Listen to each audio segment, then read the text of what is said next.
Shalom, bon matin tout le monde, bon réveil. Que le Seigneur ce matin vous bénisse, vous garde, vous protège pendant que vous allez vaquer à vos occupations. Et si aujourd'hui c'est votre anniversaire, nous voulons vous souhaiter joyeux anniversaire. Soyez bénis, soyez contents, soyez heureux, soyez conscients. Et si vous êtes seul, eh bien nous voulons vous dire vous n'êtes pas vraiment seul. Puisque Yeshua, dans sa parole, nous a promis qu'il sera avec nous tous les jours jusqu'à la fin du monde. Il est important à chaque jour de nous rappeler qu'il est là avec nous. Il est important à ce que nous puissions nous rappeler qu'il est là avec nous. Pourquoi est-il important de se rappeler qu'il est là? Nous vivons présentement dans un temps où est-ce que, écoutez bien ceci,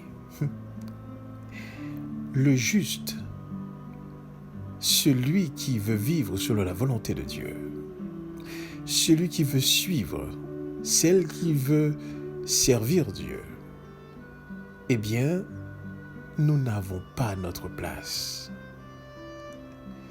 De plus en plus, le monde s'élargit dans le mal. De plus en plus, le monde s'élargit et s'éloigne davantage dans le mal. Creuse dans le mal. Et de plus en plus, l'enfant de Dieu se trouve à être restreint dans sa marche. Donc, le chemin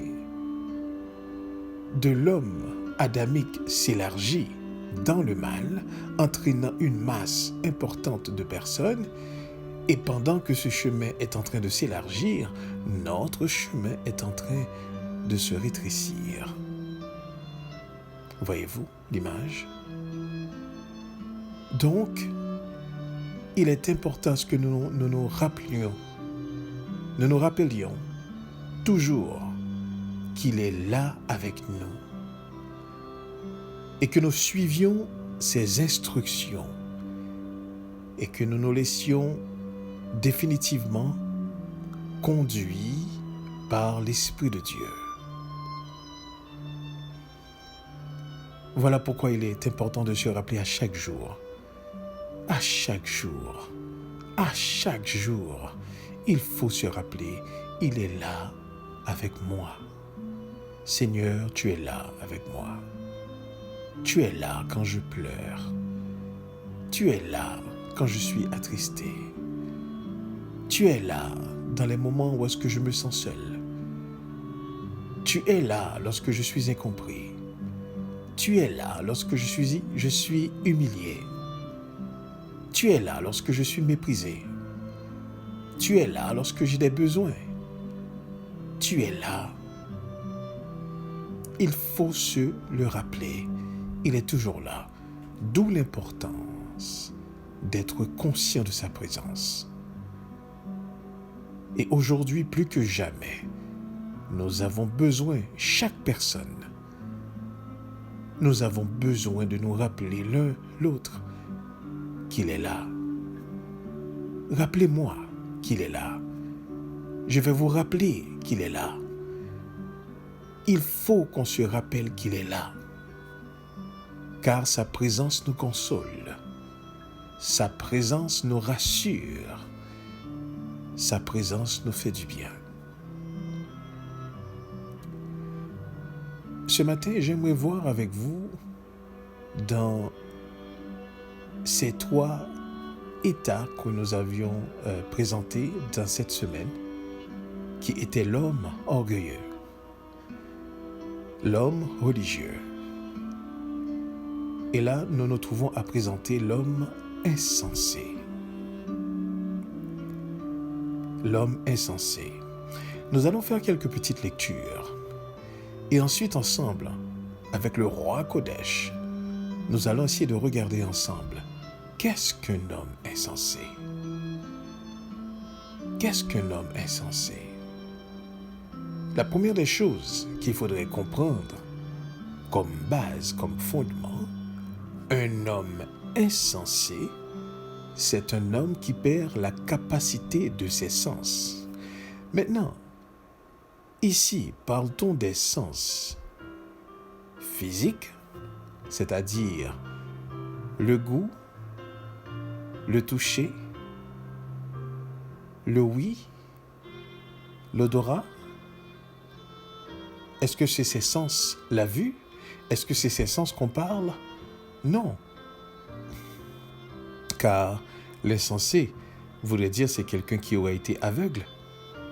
L'insensé aurait été quelqu'un effectivement qui ne peut pas marcher. Donc on aurait pu comprendre que toutes les personnes qui sont paralysées sont insensées. Donc, être insensé n'a rien à voir avec les sens physiques, c'est-à-dire les 5 éléments nous permettant effectivement d'interagir avec le monde sensible. Ici, l'insensé prend le sens d'abord de ce qui n'est pas sain, S-A-I-N, d'esprit. Quelqu'un qui n'est pas sain d'esprit. Quelqu'un qui n'a pas toute sa raison, donc qui ne peut raisonner, qui est déraisonnable. Écoutez bien ceci, quelqu'un qui a perdu tout bon sens, donc toute raison. Quelqu'un qui est absurde. L'insensé aussi se dit fou, celui qui est fou, celui qui est extravagant. Donc ici, la première des choses à comprendre, être insensé, c'est avant toute chose être déraisonnable. C'est de perdre tout bon sens.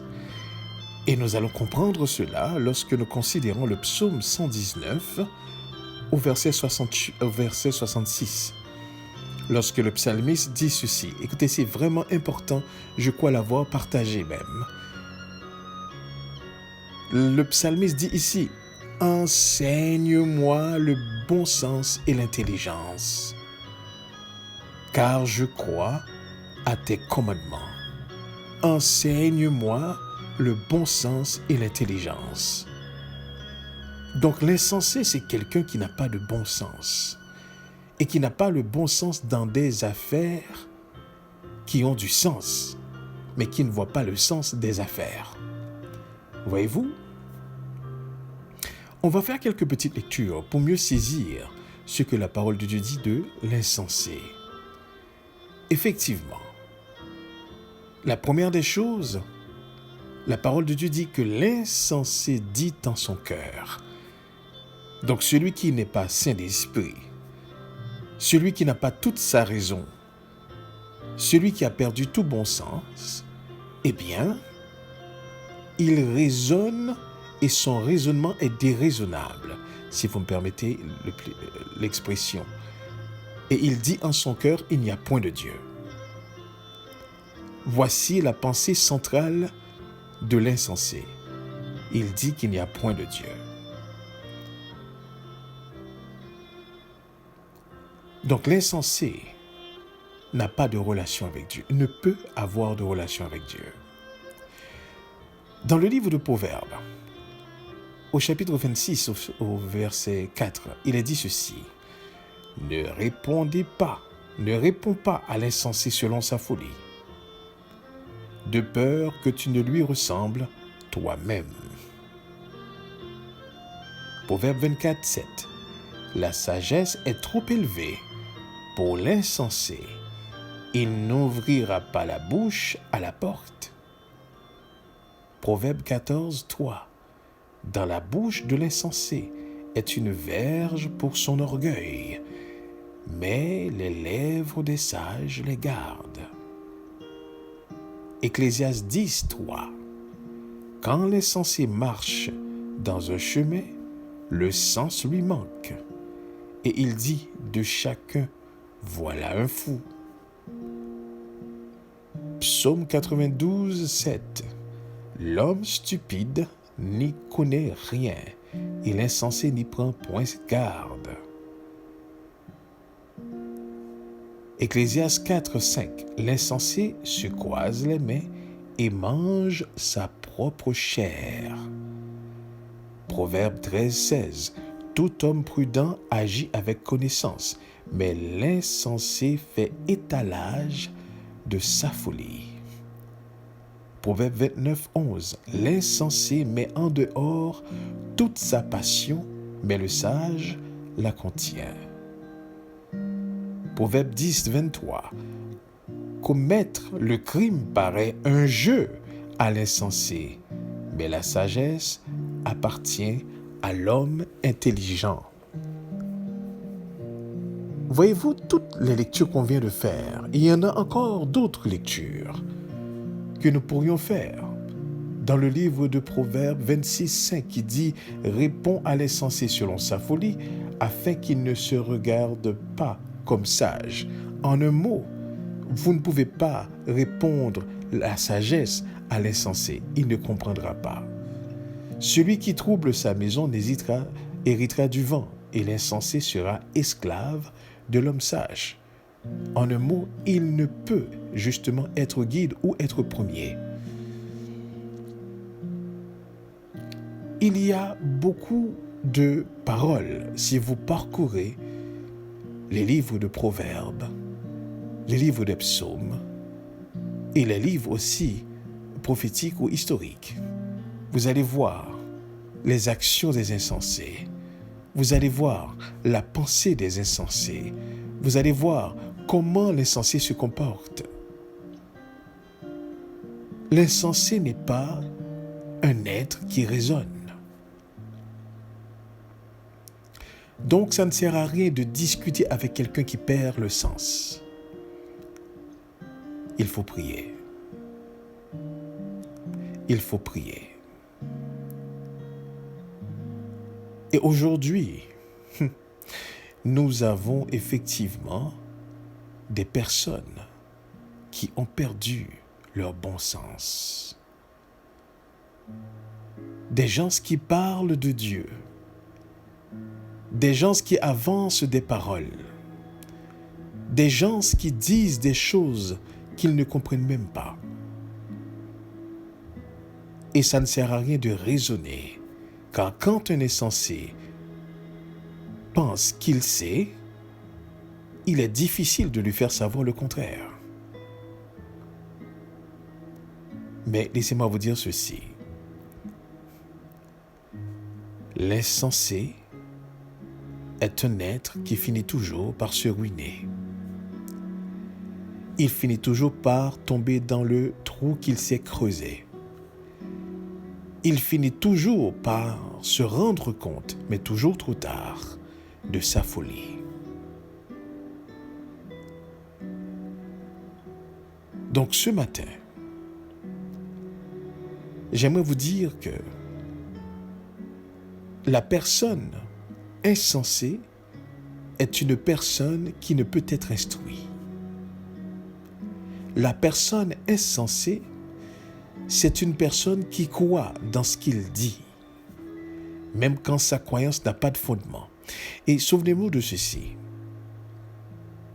que toute croyance véritable est appelée à devenir savoir. Celle de l'insensé reste insensée.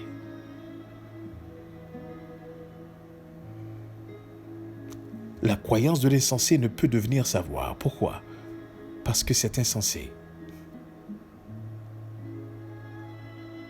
C'est l'une des raisons pour laquelle il est dit dans le livre de Proverbes toujours: donne de l'argent à l'insensé. Il va faire quoi? Acheter de la sagesse, mais il n'a pas de sens. Voyez-vous, il ne peut rien faire. Peu importe ce que vous lui dites, vous lui donnez, il ne peut rien faire avec. Maintenant, je vous avais parlé justement de ce fond commun qu'avait l'homme orgueilleux, l'homme religieux et l'insensé. C'est que tous suivaient la passion de leur cœur, comme il est mentionné justement dans le livre de Proverbes, quand il dit que l'insensé fait étalage de sa folie. Il déverse toute sa passion. Ce sont des êtres qui procèdent selon leur passion, leur cœur. Mais souvent, malheureusement, ces trois états sont l'état d'un être. Et des fois, on ne peut pas faire la différence entre l'homme orgueilleux, il est insensé, l'homme religieux, il est orgueilleux. Et l'homme orgueilleux, l'homme insensé, il est religieux. Donc, on ne peut pas faire vraiment de différence. Lorsqu'on regarde, écoutez bien ceci, le fond de ces états, c'est la même chose. L'homme, dans son orgueil, dit des choses insensées. Et l'homme, dans sa superstition, est orgueilleux, dit aussi des choses insensées.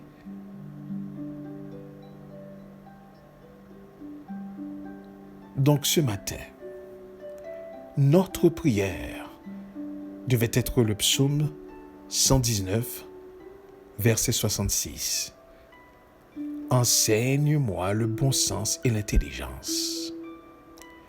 Ça devait être le cri de notre cœur, de nos cœurs chaque jour. Nous devons demander au Seigneur de nous enseigner le bon sens et l'intelligence. De ne pas être insensé en rapport à sa parole. De ne pas être insensé en rapport aux choses qui se passent autour de nous-mêmes. Vous savez,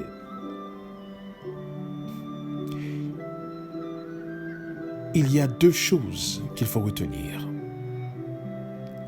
Il est dit que l'orgueil précède la chute. Il est dit l'humilité précède la gloire.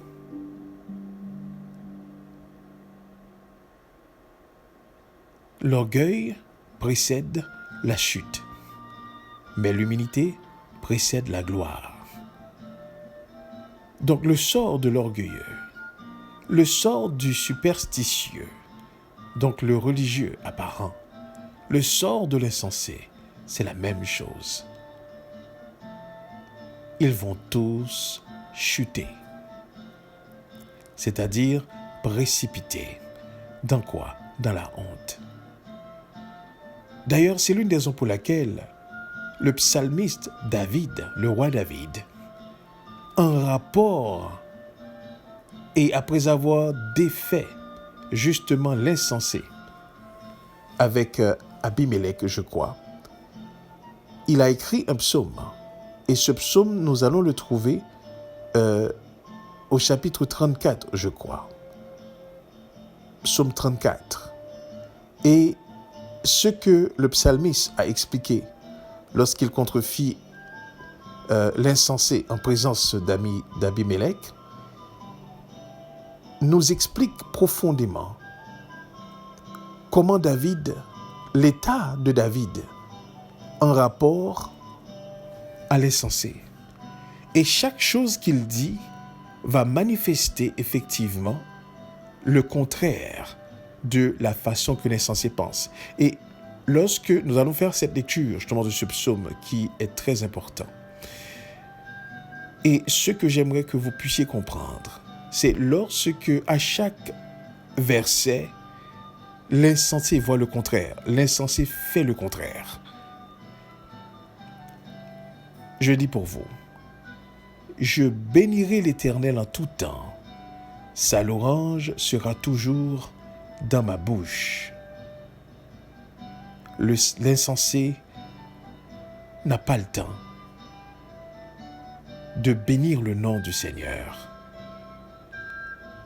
Et sa langue, étant donné qu'il est pressé à parler de ses propres passions, il n'a pas de louange dans sa bouche. David dit au verset 3, « Que mon âme se glorifie en l'Éternel. L'insensé se glorifie en lui-même. » David dit que les malheureux écoutent et se réjouissent en l'Éternel. L'insensé se réjouit en lui-même. David invite les gens, « Exaltez avec moi l'Éternel, célébrons tous son nom. » L'insensé se célèbre lui-même ou célèbre ses pairs, mais n'a pas le temps justement pour célébrer Dieu. Et David continue. Je vais lire le psaume pour vous. « J'ai cherché l'Éternel et il m'a répondu. Il m'a délivré de toutes mes frayeurs. » Quand on tourne vers lui les regards, on est rayonnant de joie et le visage ne se couvre pas de honte. Quand un malheureux crie, l'Éternel entend et il le sauve de toutes ses détresses. L'ange de l'Éternel campe autour de ceux qui le craignent et il les arrache au danger.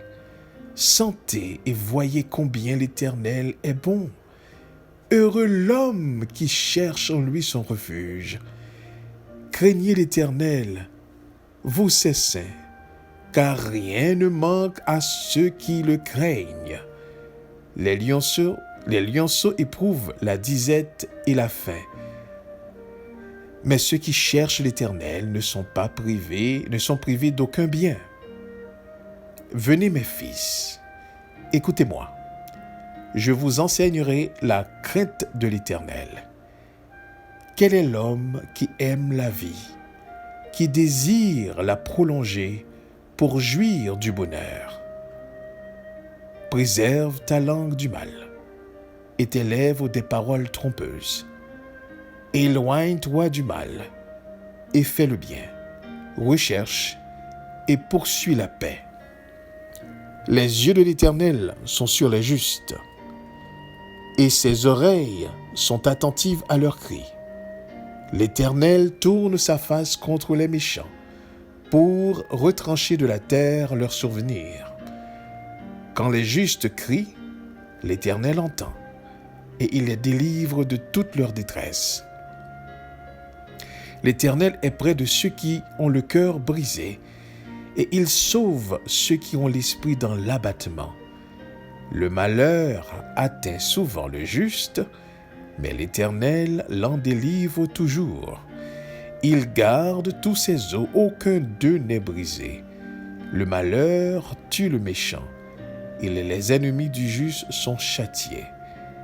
L'Éternel délivre l'âme de ses serviteurs, et tous ceux qui l'ont pour refuge échappent au châtiment.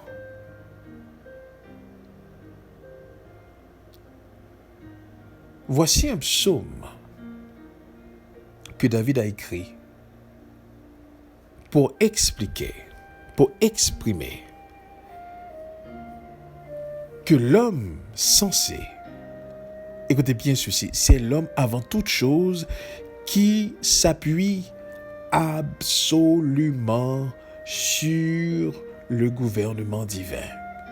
Il dépend totalement, entièrement, complètement de Dieu. Dans ses pensées, dans ses plans, ses planifications, sa vie quotidienne, dans ses sentiments, dans ses désirs, dans ses émotions, il dépend de Dieu. Contrairement à l'homme orgueilleux, contrairement à l'homme religieux superstitieux, contrairement à l'insensé.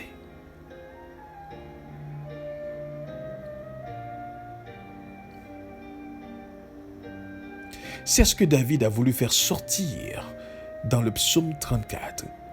Je bénirai l'Éternel en tout temps, et sa louange sera toujours dans ma bouche. Quand mes yeux contemplent l'Éternel, je n'ai pas le temps de penser à autre chose. Et dans le psaume 119 au verset 66, toujours, le psalmiste dit enseigne-moi le bon sens et l'intelligence, car je crois à tes commandements. C'est ce qui va nous différer de l'être orgueilleux, l'être superstitieux et l'être insensé. Parce que nous apprenons chaque jour avec le roi Kodesh de dépendre de Dieu. Nous apprenons chaque jour de laisser le gouvernail de notre vie à lui-même pour nous conduire au bon port. À chaque jour, nous élargissons le champ de notre volonté à la soumission de l'Esprit. À chaque jour. À chaque jour. Autrement, nous allons tomber dans le champ de l'homme orgueilleux, l'homme religieux et l'homme insensé. Que ce matin, nous puissions saisir que pour marcher devant Dieu,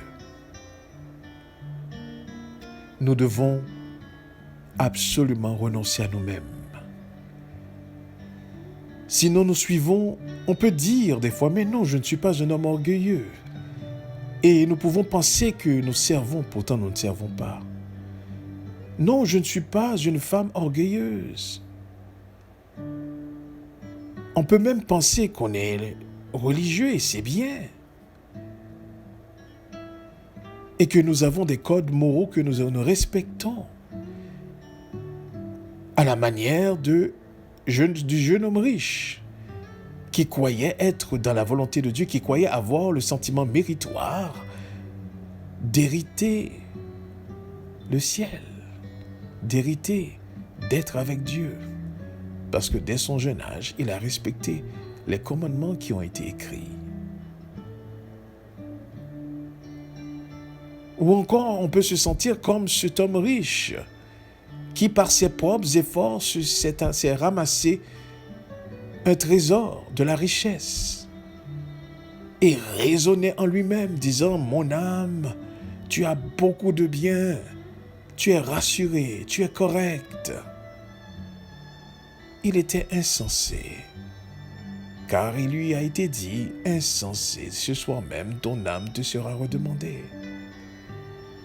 Combien d'hommes aujourd'hui, combien de personnes, de femmes aujourd'hui, qui font étalage de leur folie derrière leur doctorat, leur maîtrise, qui se présentent comme docteur un tel, je suis, mais avec le souffle divin, continuant dans leur sens réprouvé. Et comme disait Paul dans le livre des Romains, qui sont laissés à dokimos, c'est-à-dire, ils sont rejetés, ils sont laissés à eux-mêmes et ils sont rejetés par Dieu. Que cela ne soit pas notre cas, mes frères, mes sœurs. Soyons des personnes auxquelles l'Esprit enseigne le bon sens. Le bon sens qui nous permet de dire « Je bénirai l'Éternel en tout temps ». Le bon sens qui nous permet de comprendre que nous devons nous soumettre au Seigneur. Le bon sens qui nous permet de marcher selon le roi Kodesh, en dépit des temps, en dépit des circonstances. Le bon sens que nous avons besoin effectivement de faire la volonté de Dieu. Que nous soyons enseignés à chaque jour du bon sens et de l'intelligence. Que nous ne soyons pas comme l'homme orgueilleux, l'homme religieux et l'homme insensé.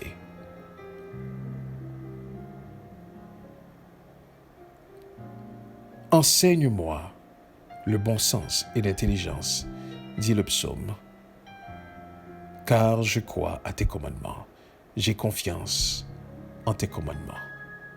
Que ce matin, le Seigneur nous aide à saisir, et encore au-delà même de ce qui a été dit, afin que nous puissions le servir et que nous soyons l'expression visible de Yeshua sur terre. Dieu vous bénisse. Restons conscients de sa présence. Amen. Amen.